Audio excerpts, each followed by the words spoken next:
On February of 1970, Jeffrey Haig, with 16 years of age, left his house in Morristown, Tennessee of United States with Boy Scout troop led by Scoutmaster Eugene Smith.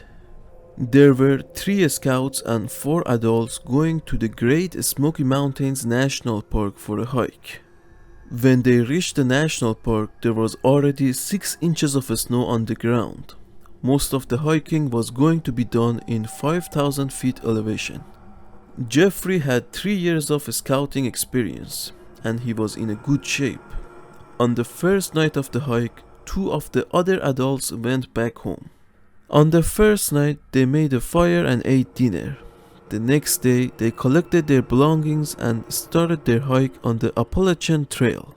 This trail is very well marked and has a distinct path. At 9:30 a.m., they stopped at an intersection and realized Jeffrey was lagging behind, walking slowly. When the group started again to hike, Jeffrey stated he was going to wait for another scout who was a senior and was the last person in the line and then continue with him. The scoutmaster Eugene Smith reached the final location they all agreed upon and waited for all the other scouts to get there. Once everyone was there, they checked if they got everybody, but Jeffrey was missing. All the people who were there stated they hadn't seen him. At this point, 3 hikers went back the trails, but he was nowhere to be seen. The whole group went back and checked the area, but there was no sign of Jeffrey. At this point, the whole group went to their cars and drove to park headquarters to report Jeffrey as missing. It's worth mentioning Jeffrey was carrying warm clothes, food and a sleeping bag with him.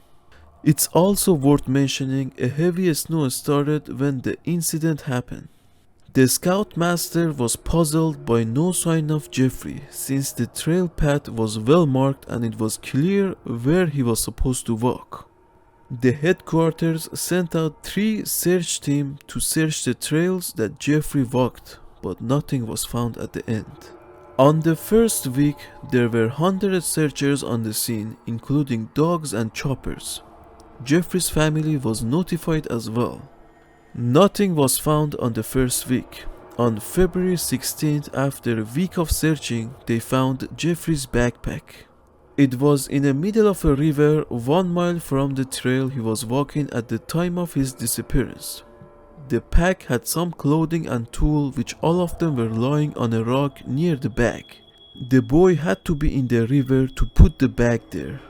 The concerns had risen since they knew Jeffrey didn't have his essential equipment to survive. But why would he leave his crucial equipment for survival in the middle of a river, unless it wasn't him who removed them? Army came to the area as well with their canine dogs, and the dogs led the group to outside of National Park and stopped. The army believed Jeffrey left the park. However, on February 18th, 10 days after Jeffrey went missing, they found his body 1 mile from the point he was last seen. He was around 1 mile from where his bag and belongings were found. The searchers had already searched this area dozens of times. The body was at the base of a tree in a sitting position. He had no socks and shoes on. His coat was partially off. He had a shirt on, but his pants was unzipped and partially removed. An autopsy was done on Jeffrey's body, and the doctor said that there was scratches and bruises on the body, but there was no broken bones. What happened to Jeffrey remains a mystery to this day.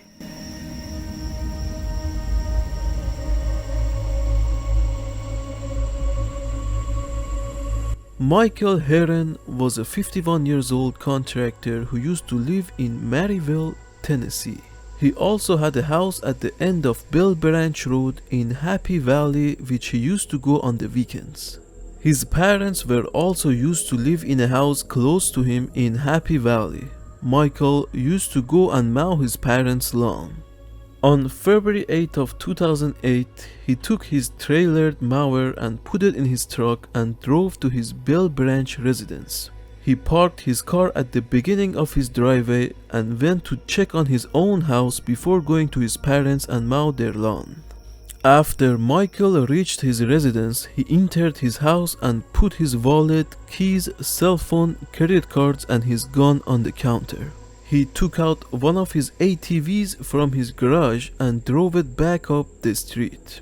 After Michael didn't arrive at his parents' house, they came to Michael's house and saw his truck with the mower parked in the driveway. They entered the house and saw Michael's belongings were on the counter untouched. The parents waited another day, and after Michael didn't show up, they called his sons, and after a while they contacted law enforcement. The sheriff deputies found Michael's ATV 1 mile from his residence close to Adams Creek. The ignition switch was turned on.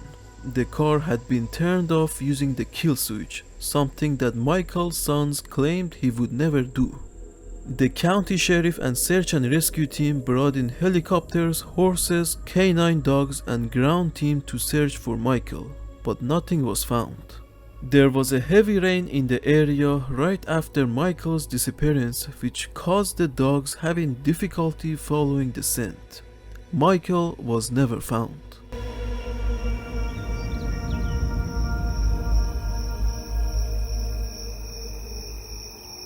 The Whitecamp family lived in a 3-bedroom house on the Crane Naval Depot in Crane, Indiana.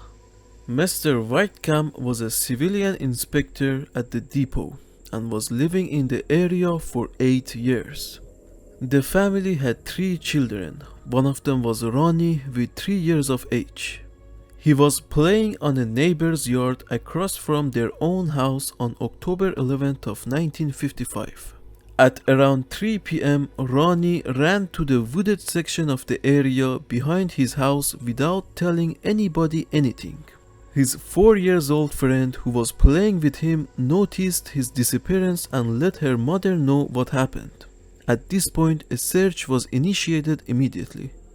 Because the family was living in a Navy base, the Navy could do things that wouldn't be possible if the incident happened in a city.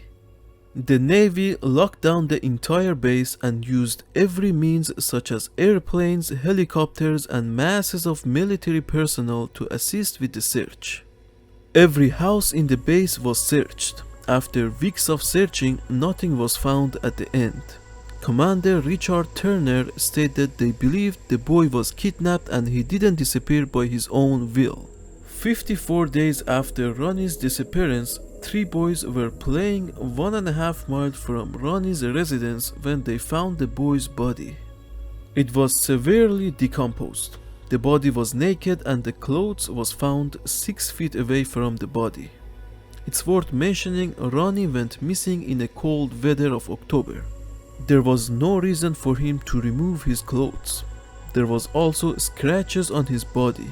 The doctor said he died from exposure, but what really happened to Ronnie remains a mystery to this day.